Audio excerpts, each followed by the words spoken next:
দর্শক, এই মুহূর্তে উত্তরা মাইলস্টোন স্কুলের সামনে আছেন সহকর্মী আবু সাইদ অপু। যুক্ত হচ্ছি তার সাথে। অপু, মর্মান্তিক এই দুর্ঘটনার পর আজ স্কুলের সামনে কেমন পরিস্থিতি দেখছেন? স্কুলে ক্লাস শুরু বা অন্য শিশুদের ব্যাপারে কোনো সিদ্ধান্ত জানতে পেরেছেন? জানাবেন আমাদের।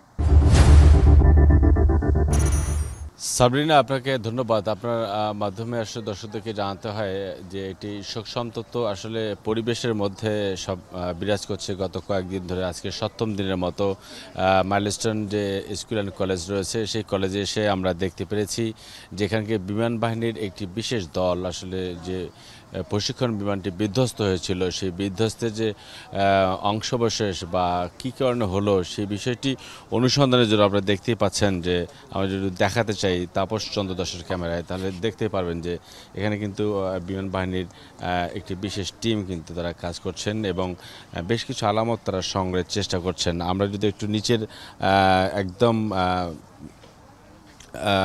বিমান যেখানে বিধ্বস্ত হয়েছে ঠিক সেই জায়গাটার নিচু অংশটির দিকে একটু তাকাই, তাহলে আসলে নির্দিষ্টভাবে দেখা যাবে যে তারা আসলে কিছু খোঁজার চেষ্টা করছে বা অনুসন্ধানের চেষ্টা করছে।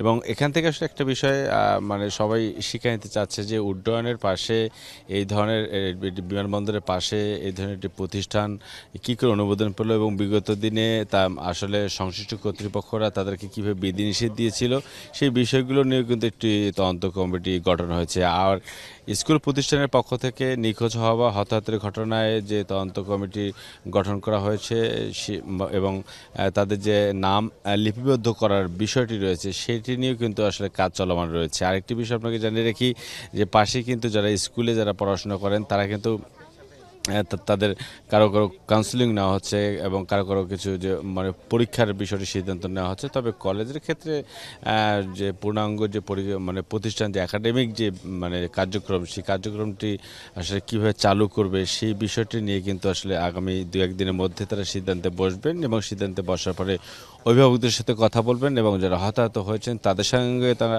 বৈঠক করবেন। বৈঠকের পরেই আসলে গণমাধ্যম কর্মীদের সাথে আনুষ্ঠানিকভাবে তারা একটি ব্রিফিং করে জানিয়ে দেবেন যে একাডেমিক যে কার্যক্রম তারা এখানে কীভাবে পরিচালনা করবেন, নাকি অন্য যে তাদের শাখাগুলো রয়েছে সেই শাখাগুলোর মাধ্যমে তারা একাডেমিক কার্যক্রম পরিচালনা মানে করবেন। আসলে এখন পর্যন্ত আসলে এই পরিস্থিতিতেই আসলে চলছে। এখানে অনেক গণমাধ্যম কর্মীরা অপেক্ষা করছে যেহেতু সেনাবাহিনীর একটি বিশেষ দল, অনুসন্ধান দল, ইনভেস্টিগেশন দল এখানে কাজ করছে এবং কিছু আলামত সংগ্রহের চেষ্টা করছে যে কোন অসঙ্গতির কারণে এই বিমান ঘটনাটি ঘটেছে, যার কারণে অসংখ্য ফুল আসলে ঝরে গেছে।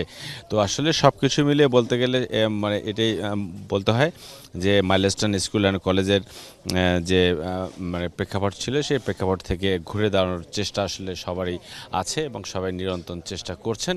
এবং আপনারা দেখতেই পাচ্ছেন যে বিমান বাহিনী থেকে শুরু করে প্রতিষ্ঠান যারা সংশ্লিষ্ট রয়েছেন তারাও কিন্তু আসলে আপ্রাণ চেষ্টা করছেন যে এটা সে স্বাভাবিক একটা ট্রমা থেকে আসলে মানুষকে বের হয়ে আসা যায় কিনা। তো সব কিছু মিশলে এই ছিল আসলে আমাদের কাছে পরিবেশ।